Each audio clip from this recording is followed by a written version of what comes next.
You're listening to Podcast PXN, a video game podcast delivering player experience news. Let's go!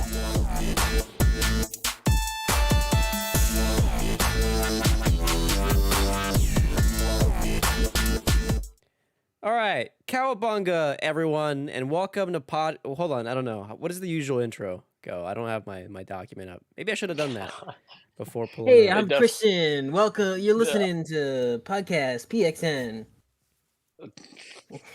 Cowabunga. What the heck? All right, Iron Man. I am Iron Man, and welcome to Podcast PXN, episode 248, 2 weeks away from 250. I am one of your hosts, video essayist and video producer at Dual Shockers, Christian Macias, and I'm joined over Discord, somehow, by Kentucky's #1 Spartan and PXN founder, Daniel Prindle, a.k.a. Dan is DTM. I'm in North Carolina. Not South? Gage told me South Carolina. No, Dan told me said that South about- Carolina. No, Gage, you said that 6 times the other night, and I kept correcting you. You kept saying South, and I was like, fuck it. At this point, you've said it 7 times. Forget about Blue Ridge Mountain. That cute man over there. Not the Nintendo aficionado. He's the third-person Sigma and extraction shooter extraordinaire, Gage Dempster. Ooh, I like that. I think we're getting close to the one that we can just stop changing. That's good. Yeah. I'm that's cool. doing good.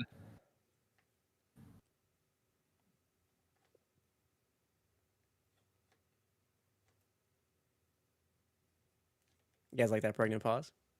Yep. Yeah. Thank you to everyone watching us live and participating in the chat. Just as a reminder, we're live each and every Wednesday at 8 p.m. Eastern on YouTube. Just search Podcast PXN, simultaneously as well on twitch.tv/podcastpxn. The topic of the show this week is Nintendo Direct recap for June 2024. But first, the show always starts with the PXN news of the week. Let's go ahead and jump right in. Some little tasty treats for you, some quick bites. I'm going to add this Saber one now so I don't forget. First up on the agenda, this comes from Discord. PlayStation 5 players can now join Discord voice chat directly from their console. Further integration finally happening on console. I believe this is a thing you can do on Xbox already, I think. For quite some time, yes. Yeah, so it's nice to have the other next-gen console finally be able to do that as well. And speaking of Xbox, next quick bite, segue. Xbox's Sea of Thieves was the most downloaded PS5 game in both Europe and the US last month. Put a pin in that because we'll be talking about Xbox a little bit later in the show. A little interesting question I have for the two of you. Oh. Well, we'll decide if it's interesting or not, but go ahead. I think it is. And speaking of things that are not interesting, there's no new single-player Fallout game anytime soon. This comes from Todd Howard. We just want to get it right, was the quote. To which we say, a couple episodes ago, you've already licensed the game off to a different studio. Why not just do that again? Was this... Forgive me, I'm on vacation, so I haven't kept completely in the loop. But was his quote, the next Fallout will not be coming anytime soon, or the next Bethesda Fallout? Sorry. Yes. Implied in that is that Bethesda has no plans to rush out a new Fallout game. Yeah. Got it. Okay. As far as we know, maybe Meaning they the did, next maybe they main did, line. Yeah. Right, okay. Okay. Hopefully that still means we're getting Fallout 3 remaster, remake, whatever. And like we said before, Obsidian, Right. just hand the keys over, let them cook on something after Todd, the just- Outer Worlds. Yeah, just let somebody else take a crack at it, all right? Getting it right, we can't release a game because we want to get it right. That hasn't stopped you before, all right? Come on. Let's be real. Let's get real, Todd. Speaking of getting real, this is a movie news adaptation. Sony Pictures is working on an Uncharted movie sequel. Remember that hit sequel with Tom Holland and Mark Wahlberg? Mark. What year was that? 2022. No way that's real. Is it actually? No way that was a post-pandemic movie. Dude, the pandemic has messed my absolute sense of time. That's crazy. That's fucking 2022. That's messed up. I thought that was pre-pandemic. Was that one of the movies that went straight to digital too, or No. straight to streaming? I saw it in theaters. No. Oh, okay. Well, Uh, some studios did the dual thing where they released the Right. theaters and That's true. and at home at the same time. Dune did that, which is kind of crazy to Right. think about. Yeah. Yeah, Warner Brothers did a thing for like a full year, so that makes sense. I don't think Sony Pictures was part of that initiative, though. Okay. Got it.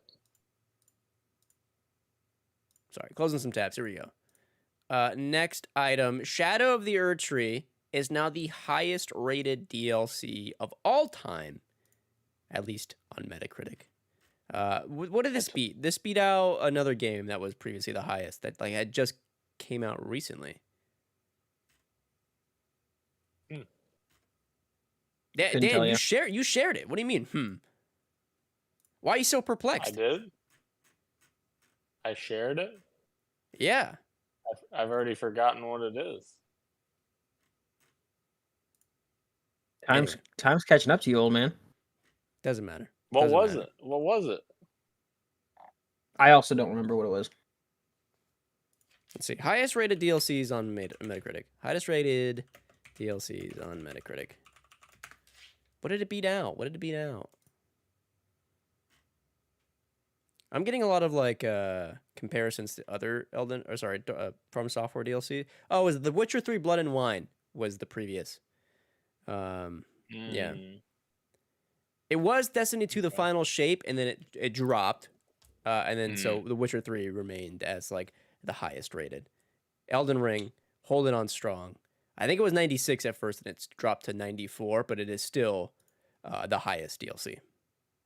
I tried to tell you guys. You should have picked it up in Fantasy Critic. You guys didn't believe. I believed. You didn't have to convince any of us. What are you talking about? You just grabbed it first. And then you got mad that I did another DLC.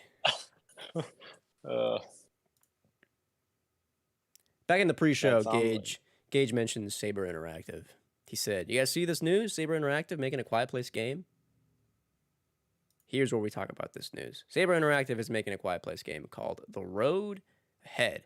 They shared a new gameplay trailer somewhere. I don't know where. And I think this was yesterday. I don't know where this dropped, but it was indeed yesterday. What else has Saber Interactive made? They made World War Z, which is probably why Yeah. they were licensed to do this. Because World War Z, against all odds, very fun game.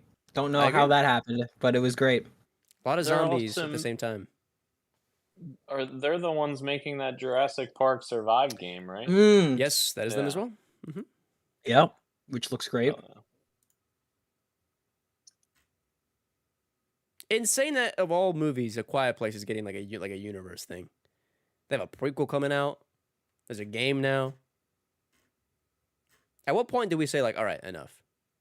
It's time for A Quiet Place to quiet down. Nice, good, wow. See, this is why you're my favorite. That's why you're my favorite. John Krasinski, just go away. Tell me, man. I feel like the game mechanics behind A Quiet Place game could be interesting, though. Like trying to be silent if they have like a certain system in there that like determines like how quiet you're being, and like if certain sounds are more impactful than other sounds, have wider scope of or wider range. I mean, right? I don't know. It'd be kind of interesting. It does. It look in the very brief. It looks like an in-engine trailer, but it's not gameplay. If you know what I mean, like in-engine cutscene or whatever you want to call it.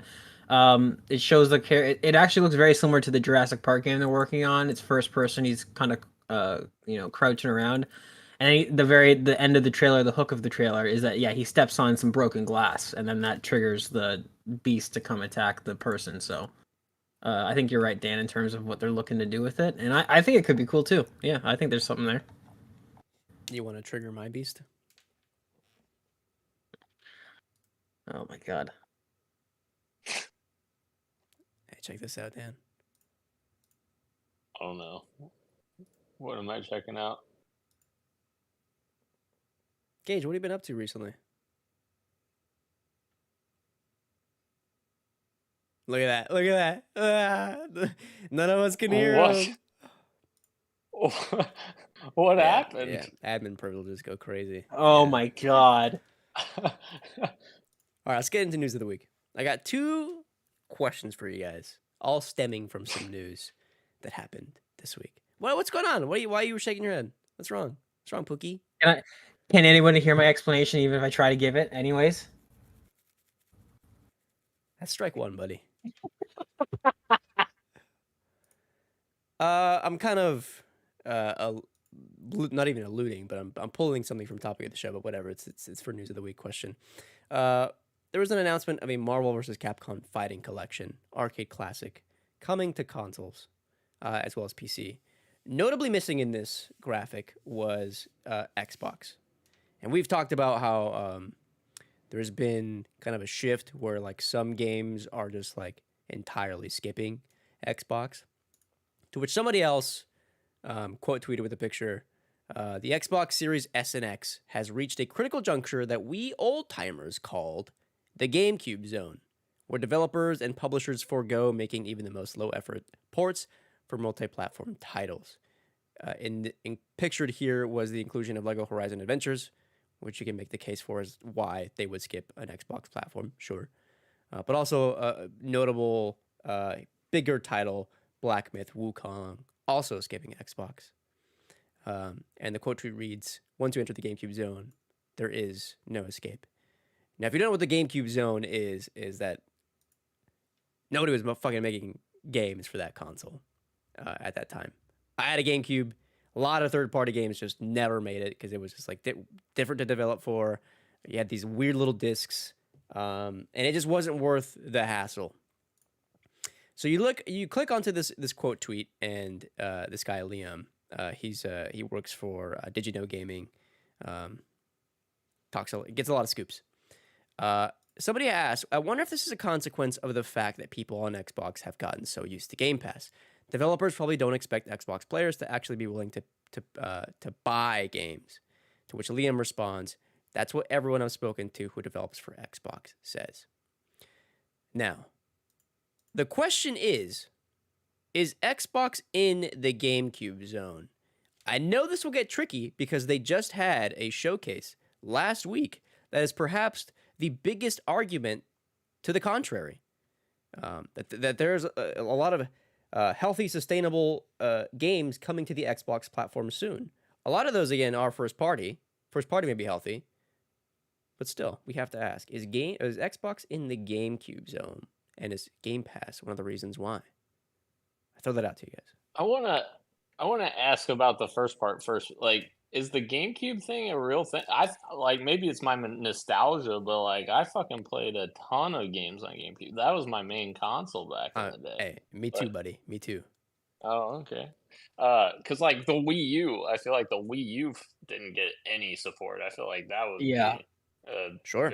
but regardless, personally, I don't think that Game Pass is the reason why these games aren't coming to Xbox. I think Microsoft dealt with the exact same thing in the Xbox One era, even before Game Pass was a thing, and that was because Xbox One didn't sell.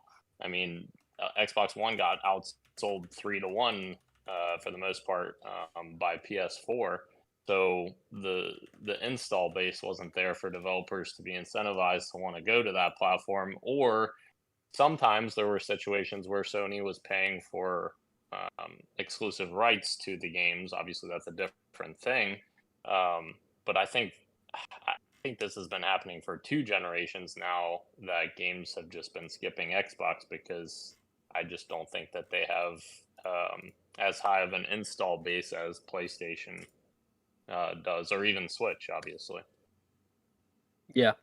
I think Dan's got most of it down right there. Is that the resources that they're gonna spend, that these developers are gonna spend actually porting the game to Xbox, they might be looking at it thinking we might not even make this money back, so it's not worth it. I also think another reason that could be is not necessarily this person in their tweet lumps the Xbox Series X and S together, but I really think it might be another S issue, right? Where some of these games, depending on what graphical fidelity they're trying to achieve, and if they want sort of parity across their ports.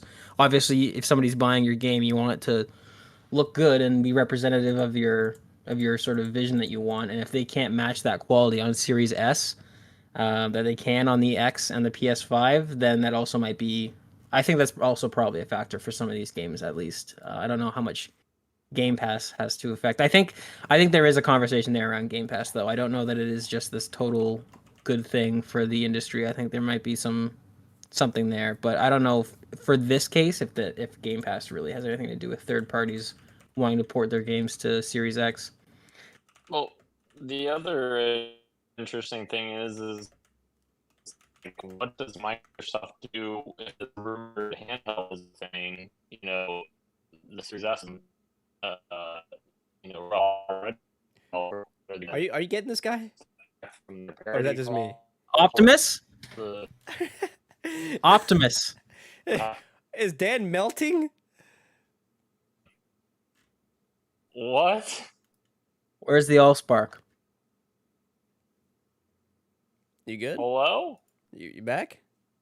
What do you mean? What happened? This You guy- were This guy was we were diving it. Yeah, like, please. we were getting one every third word, and it sounded like you're from. Well, shit. Seemed like it was pretty insightful, though. I'll say that much. The answer to your question, Dan, because I think I was able to suss it out, is what's Xbox going to do with the handheld, and they'll probably do some sort of streaming, right? Streaming technology to make sure it. Well, but Phil was on record saying they were going to do it all native to the console if they were to hypothetically have it held.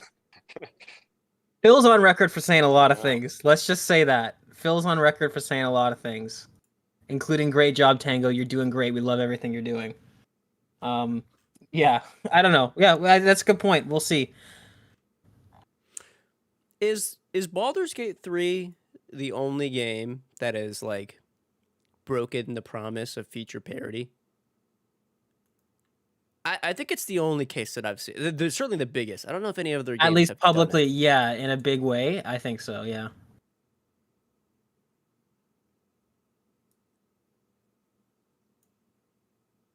Yeah, I guess the telltale there will be if other games are having to break feature parity later down the line just to get the game on there. That would be like, I guess, a telltale sign. What? Which, to play devil's advocate, the Baldur's Gate devs actually said that when they went back and were trying to work on the Series S version, they actually found further optimizations for other platforms when they did that. I don't know if you guys remember that, but they also said that. So, like, it's kind of like a two-sided coin there. Like, you know, yes, we're losing features, but also, like, theoretically, it's helping them optimize for other platforms that are more powerful. True. Only if you're able to find solutions, right? They were able to Right. find ways around it, which then benefited the other platforms.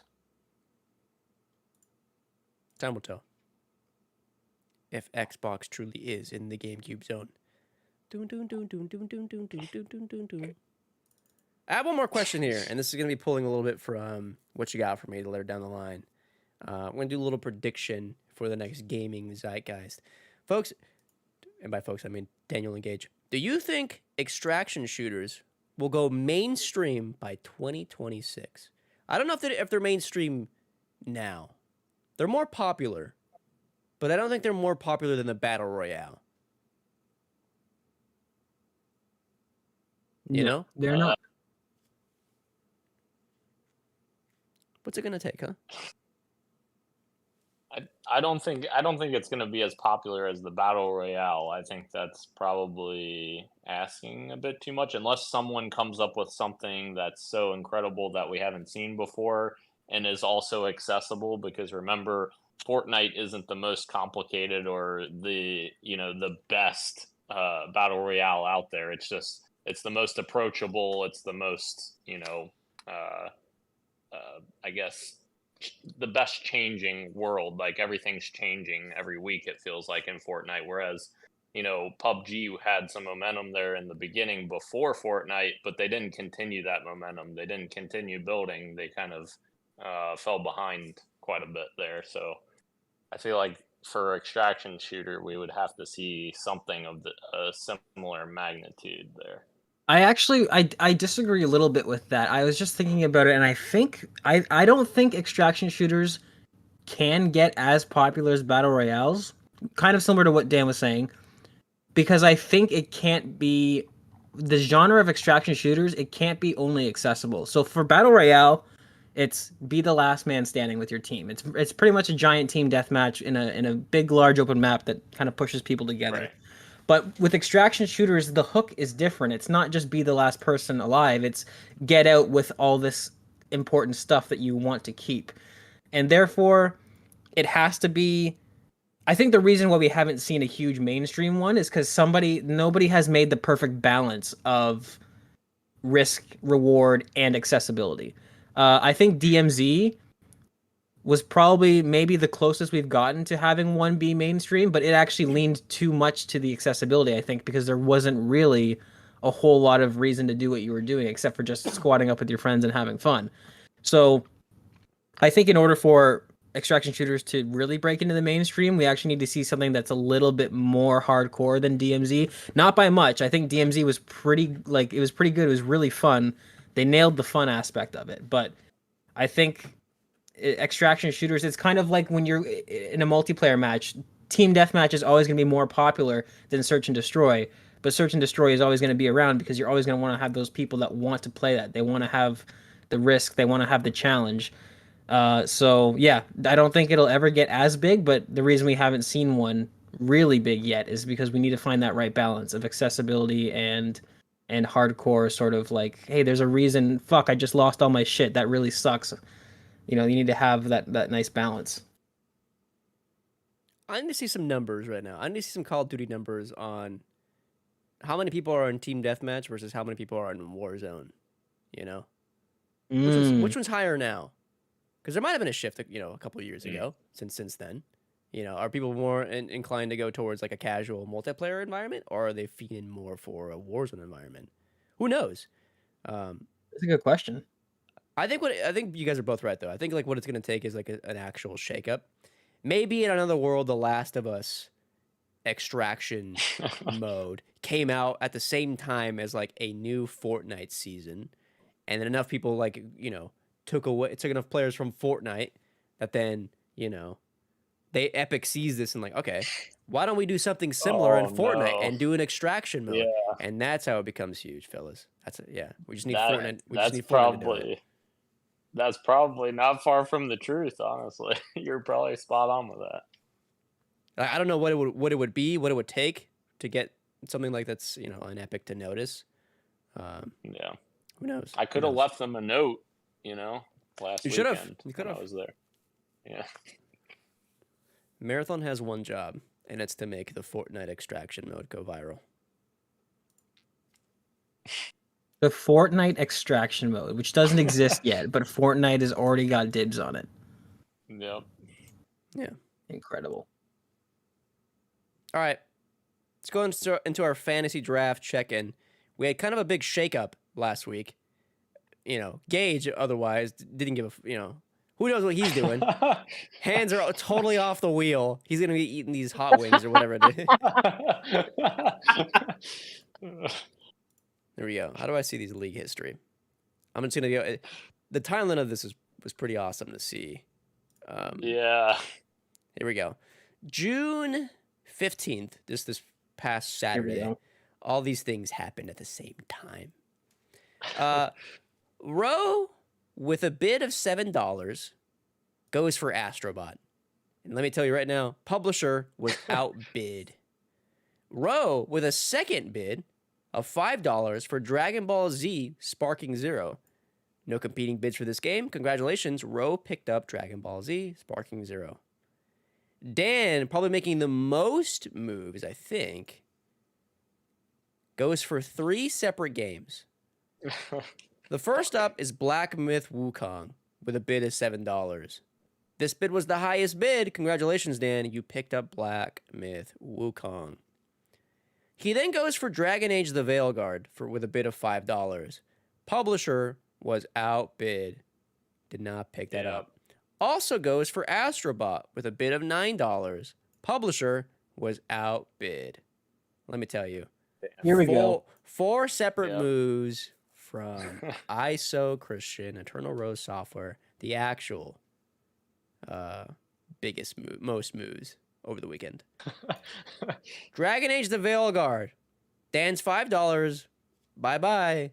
Here comes me with my $6. This bid my God. was the highest bid. Light No Fire, a game Gage picked up a little while ago. $5 for a sneaky little counter pick. Here we go. Light No Fire, counter picked for Eternal Rose Software. Black Myth Wukong, I tried to get this for $5, but of course Daniel had gotten it for $7, so I was outbid. And then I went in on an Astrobot for $11, and that was the highest bid. That's insane. Astrobot is now mine. Sitting there like a day trader, just slapping your keys on your keyboard. $6 for this, $11 for this. Can we, Make sure I get everything. Can we just point out, I don't have this in front of me right now, but I'm pretty sure that Gage has set a record for most counter picks against him. I can go check it right now. He's cut a lot. We don't have to check that. It's fine. I'm gonna go in reverse order. Daniel has one game that's been counterpicked against him that is replaced, and I think Gage picked that up. Yes, Gage has replaced as his counterpick. I have no counterpicks. Ro has no counterpicks. Gage has 1, 2, 3, 4 separate games on his list counterpicked by us. Incredible. He's also got a 90. Hades 2 has a score, but again, that's an early access game, and our rules say no early access games allowed. So, but Daniel did indeed get Shadow of the Erdtree on his fantasy league, and that one I think is sitting at a 94, 96. I think it's 94 now. Let me confirm. 94. So you should be getting, what is that? 28 points. Hell yeah. 28 points added to yours. Point recap is as follows. In fourth place with 17 points. Maidenless Gaming, aka Gilbo Biggins, Gage Dempster. In third place is Daniel with 57, but his 2 games have not calculated yet. No Rest for the Wicked and Shadow of the Erdtree. I am in second with 96 points, and then Ro is in first with 108. Ro has a lot of games like left to pick up. He's got like 4 different spots, so he's looking a little scary still. What's next? July, Final Fantasy 14 Dawn Trail DLC. That is for me. All right. Let's move over onto what you got for me, Daniel. All I have for you is Halo because I've been traveling. So, of course, that's all I've got. Sick.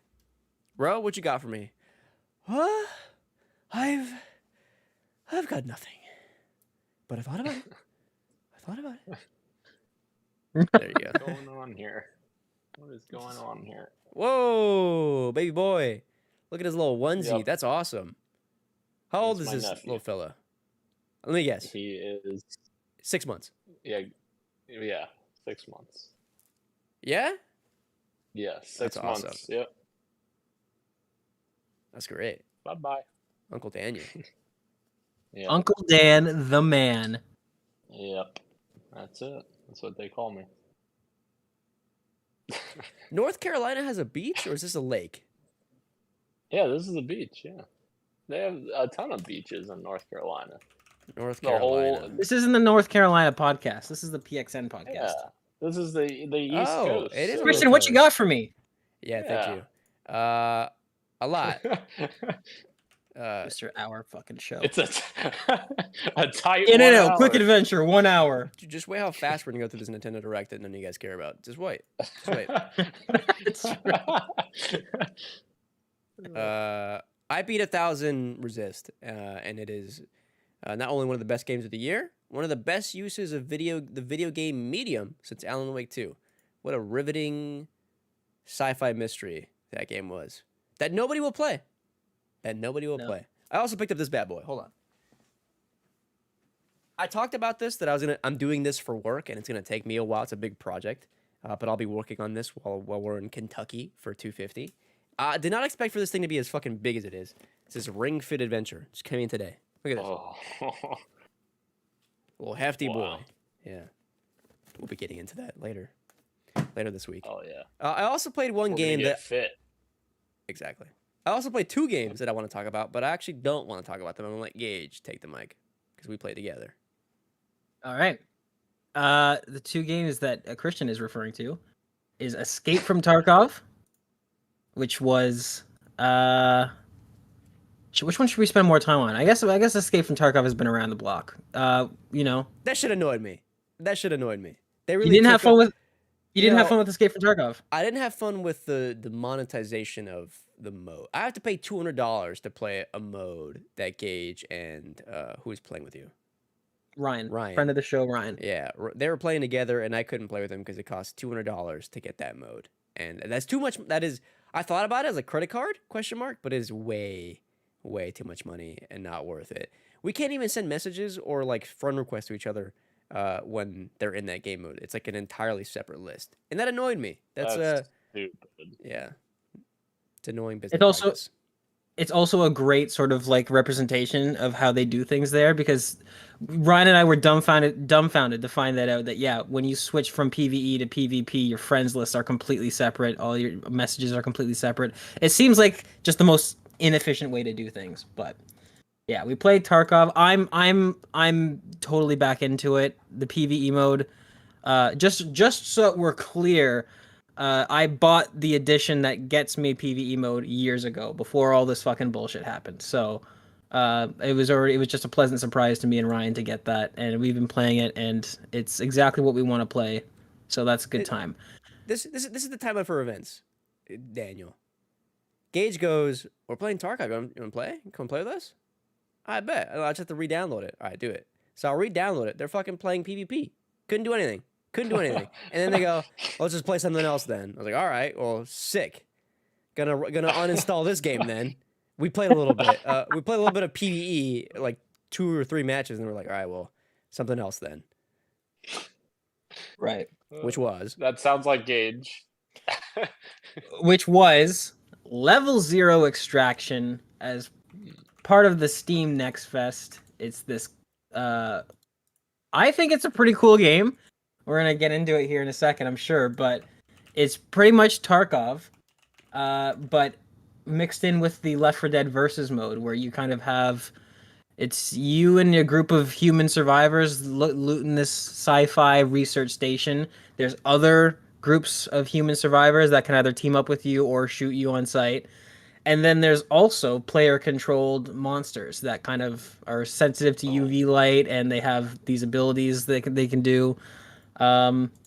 We did not extract a single time. We played it for what, 2-3 hours? something like that. Yeah.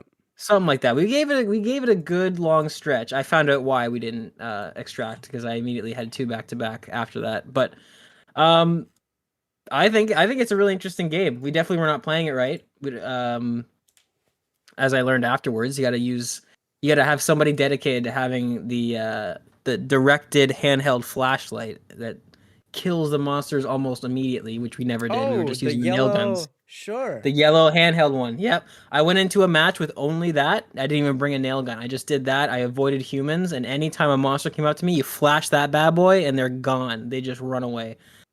The lighting in that game, Christian, you actually brought this up while we were playing, but Unreal Engine 5, man, the lighting in that game is unreal. There are certain points where you turn down a hallway and it would feel like I'm in an Aliens movie, with like this sort of like light peeking through these sort of like windows with like shutters that are half open, and just like this ambiance. I thought it was very, very cool.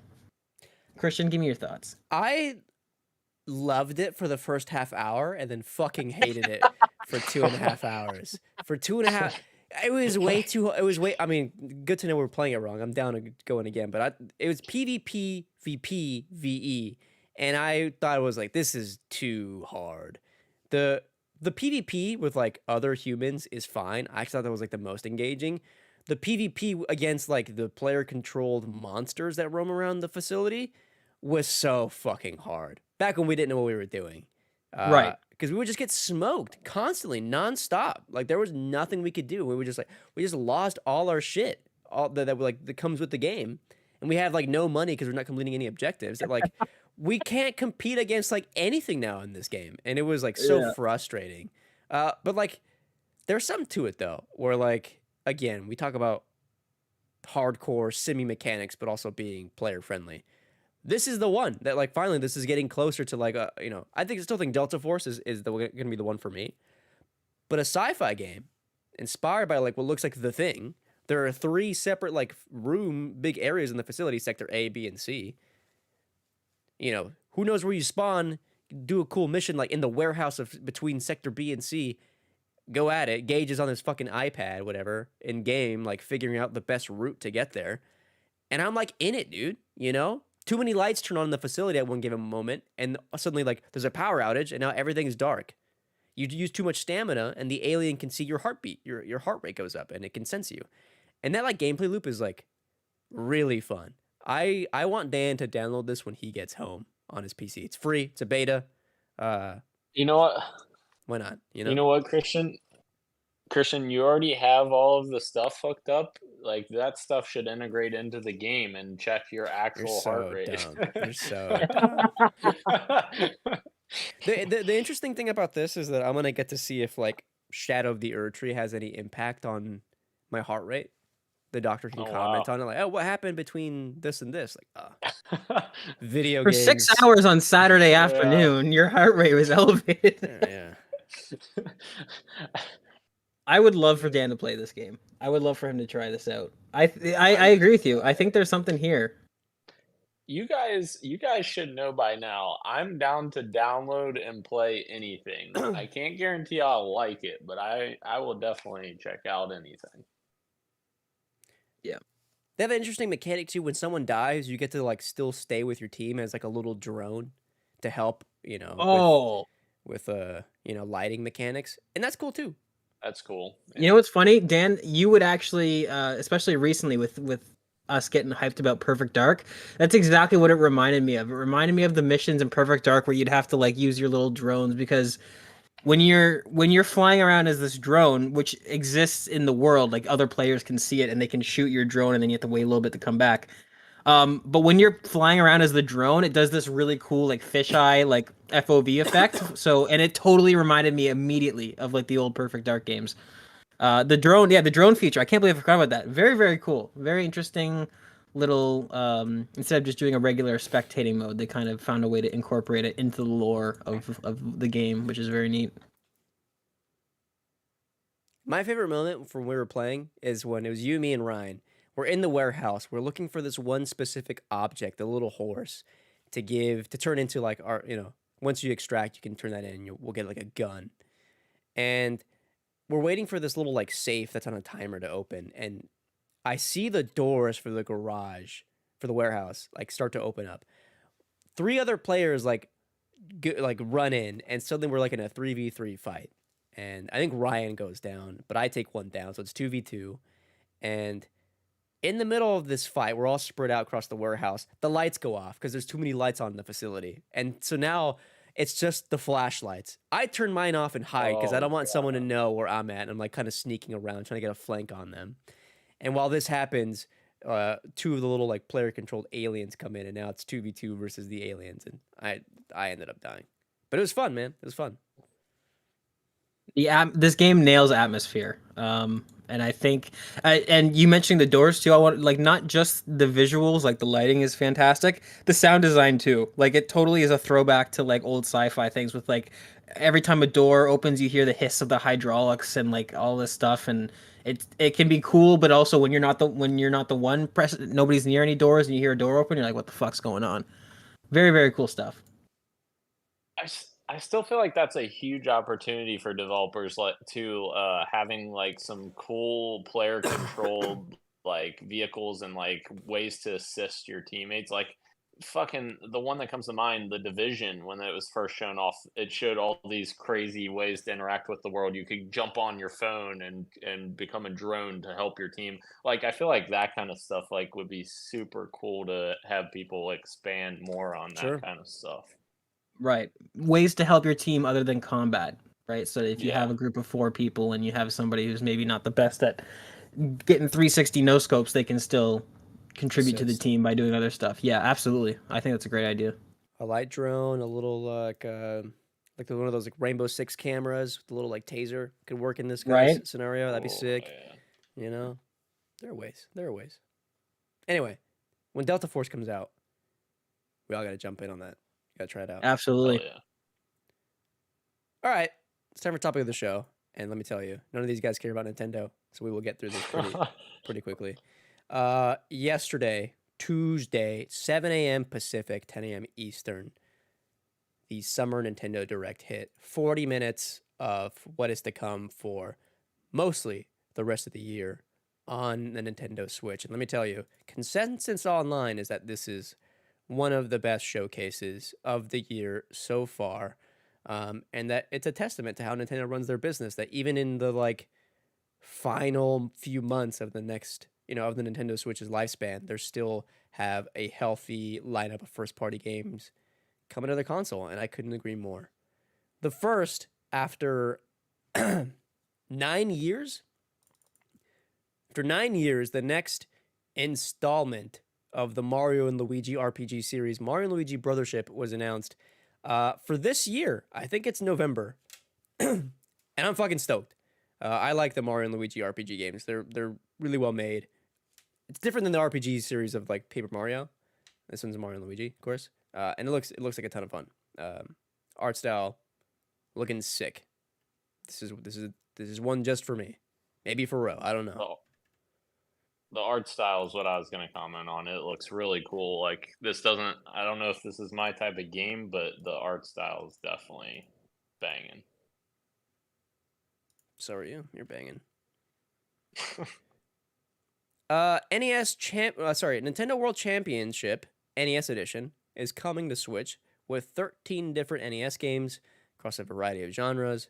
If you're looking to play some more NES games on the Switch, there you go. The RPG machine continues with Fairy Tail 2, an anime adaptation in an action RPG form. I don't remember this game. I saw this on the Kotaku article. I'm like, this is fake. This was not announced. It was. I must have tuned it out in my mind. Apple Arcade showing up in a huge way. Fantasia Neo Dimension. This is a game that launched on Apple Arcade from the creators of Final Fantasy.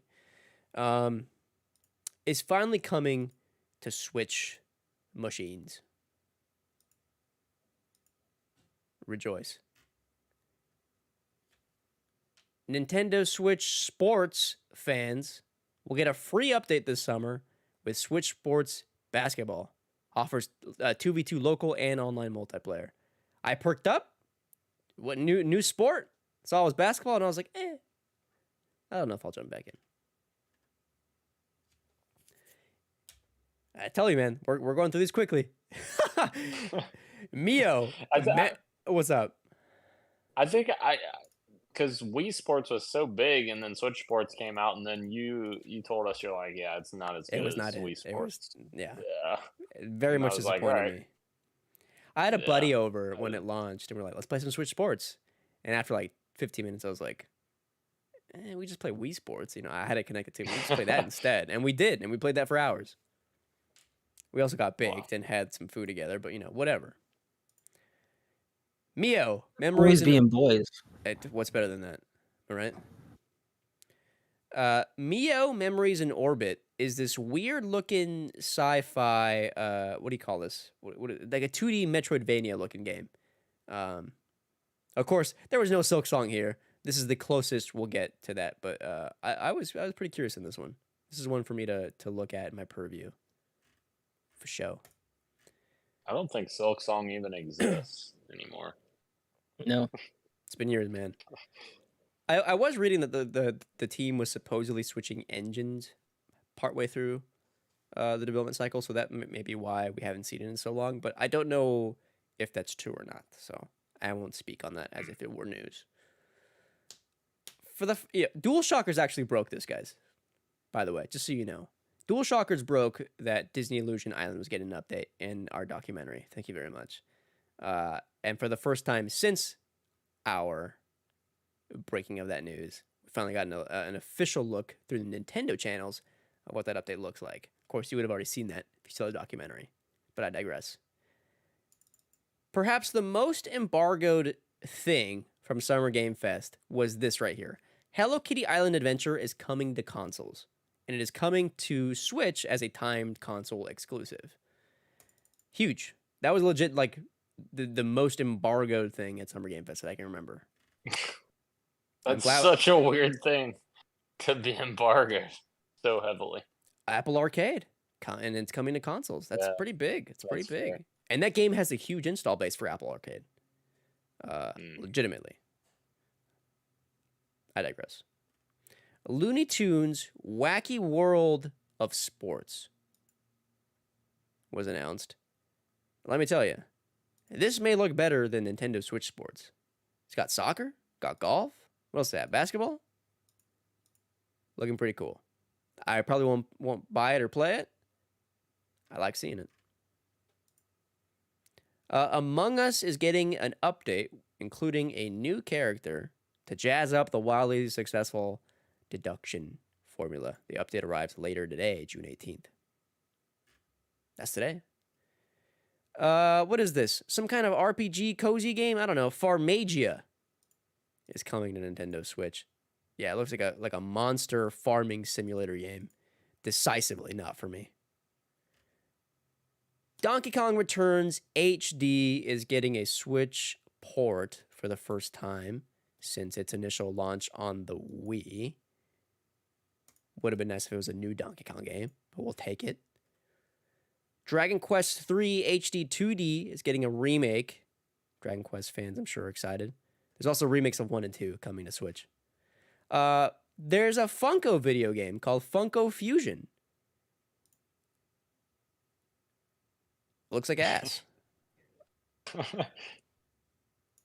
Have you ever wanted to be a Funko? No, not even close. You can make your own. That's cool, I guess. That comes to Switch September 13th. I'm sure it comes to other consoles. Luigi's Mansion 2 is getting an HD remaster. That's coming to Switch sometime. The new Denpa Men. Battles, island farming, and 4-player co-op. Denpa Man is a free title expected to arrive on the Switch July 22nd. Okay.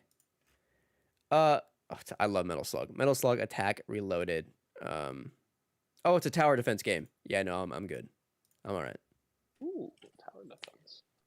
Darkest Dungeon 2 is getting... Sorry, Darkest Dungeon is getting a sequel with Darkest Dungeon 2, and that comes to Switch July 15th. Hell yeah, here we go. Game Boy Advance and N64 remasters are coming to Switch. Legend of Zelda: Link to the Past, Metroid Zero, Mission, Turok Dinosaur Hunter, and Perfect Dark are all arriving on the Switch later today.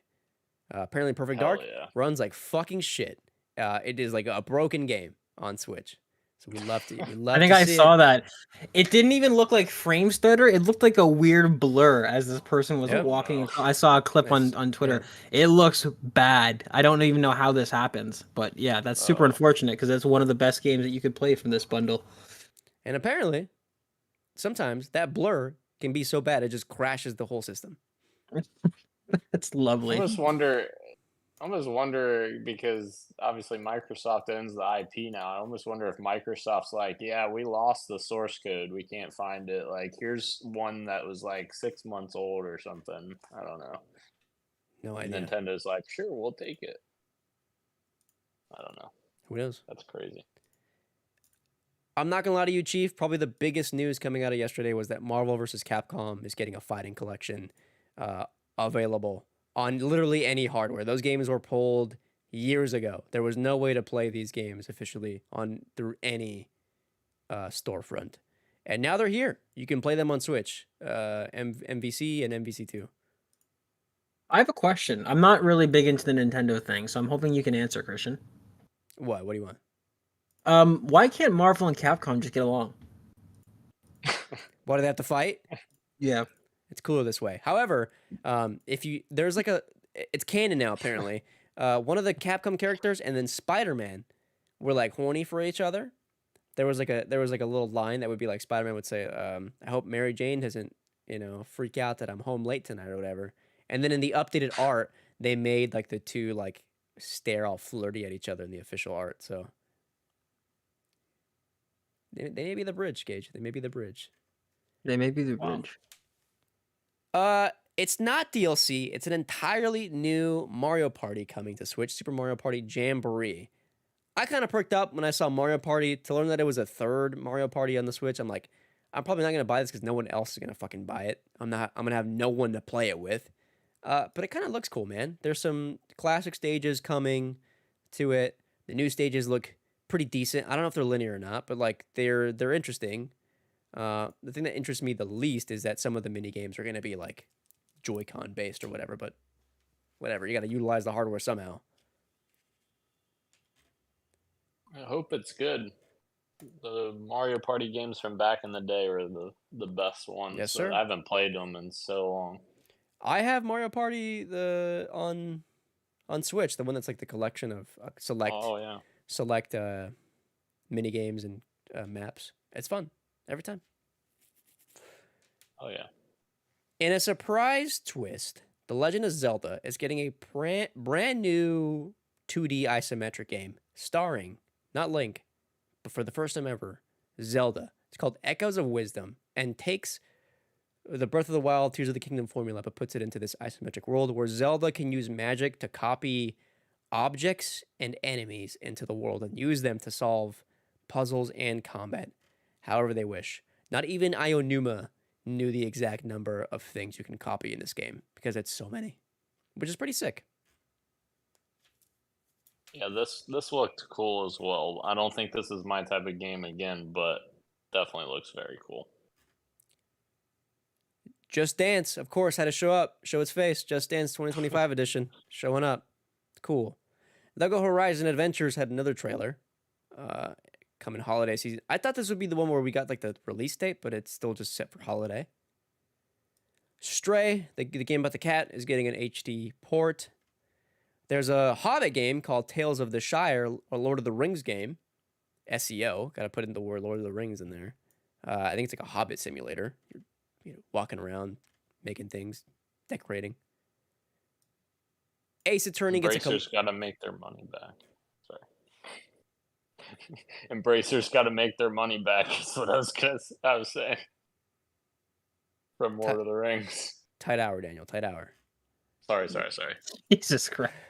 Ace Attorney is getting a collection on... Oh, we're already past the hour mark, aren't we? Whatever.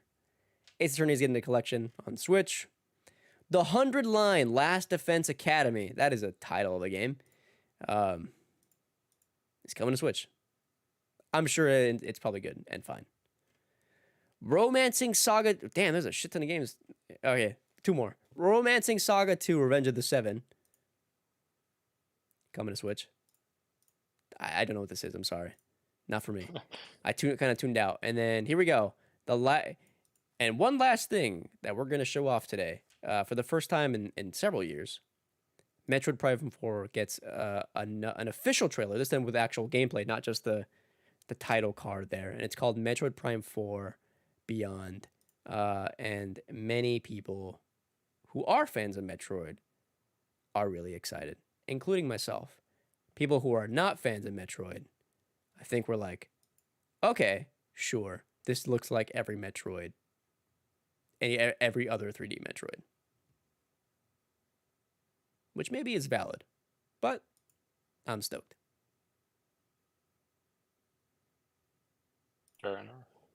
Yeah, I think I posted that people might be upset that I thought the trailer looked mid, but I'm sure there's people out there that think that the Halo Infinite trailers looked mid. So that's fair. Dan, I happen to agree with you. The difference is that one of these series is good. Yeah, Halo. You're Exactly. Wasn't that one? Right. It was not that one. Good point. Yeah. Oh, Metroid. You mean the series that hasn't been around in like 30 years? There was a Game of the Year contender that is the best-selling Metroid game in the series that came out like 2 years ago. Please, Is that true? please, please. Metroid Dread, yeah. Not the mainline games though. What is it mainline? It's true. 1, 2, 3, 4. This is the fourth installment in the Prime series. It's true. Is this mainline? Is Fallout New Vegas a mainline entry? I don't know. Yes, You decide. You decide. I think it is. As far as gameplay, though, like as a gameplay trailer, there isn't much to go on. I understand what people are saying. Like, this is a kind of a lackluster trailer. After so many years of being in the dark on this game, I can understand why it was so underwhelming for so many people. It is most definitely running on the Switch, though, and not the Switch 2. This looks... It looks very much in line with the Metroid Prime remaster that just came out. What was it, last year? Early last year? Yeah. I think that's why I was thinking it looked, so, because I was comparing it to that, because I had thought about getting that to give Metroid a go. I've never actually played any Metroid games. One of the best games ever made, Metroid Prime. And it still holds up. They don't do it like that anymore. That's coming 2025. Slipped out of this year.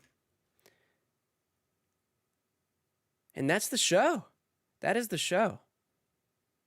Tight little hour today. Just a tight little hour. Tight little hour, in and out. Should we have talked about things more? Probably. Are we going to? Hey, man. It's a Wednesday. Dan's on vacation. We got shit to do. I got work left to do. We're going to call it an hour and say, hey, we'll make it up to you in 2 weeks when we all get together for 250 when we shave Gage's head. All right. All right. I forgot about that, actually. That's true. Is there anything in the chat that we missed? No, I've had live chat pulled up on YouTube anyways. Okay. Yeah. Nobody's there. We'll end it with this. Roshan, we hate you. Yep. Wow. Yep. I don't hate you. I hate you. I hate you. And thank you again for everyone joining us live on YouTube and Twitch, as well as podcast services everywhere, including Apple Podcasts, YouTube Music, Spotify, and everywhere else you may get your pods. Thank you. Screw you, Roshan. Thank you, me. Thank you, Gage. That's Daniel on vacation. And this has been Podcast PXN. And we are out. Much love and keep on priming for Metroid Prime. For Amazon Prime. 2-day shipping.